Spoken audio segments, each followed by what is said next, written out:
అందుకనే నేను ఎప్పుడు కూడా ప్రతి ఒక్కరికి విజ్ఞప్తి చేస్తూ ఉంటాను. ఇక్కడుండే వ్యక్తులు ఎవరు అపచారంత చేయొద్దండి. అపవిత్రానికి ఎక్కడ కూడా శ్రీకారం ఒక తెలుసో తెలియకో అపచారం జరిగేదానికి సహకరించద్దని చాలా చెప్తున్నాను.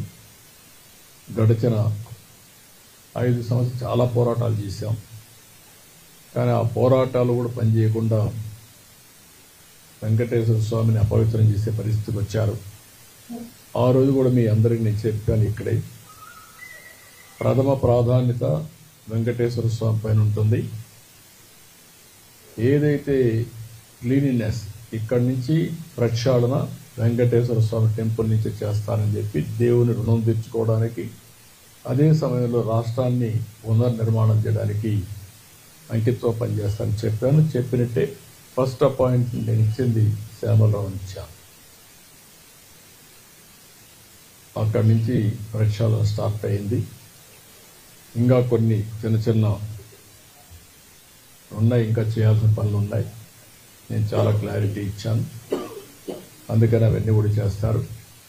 అదే సమయంలో వెంకటేశ్వర స్వామికి సంబంధించి ఎక్కడ కూడా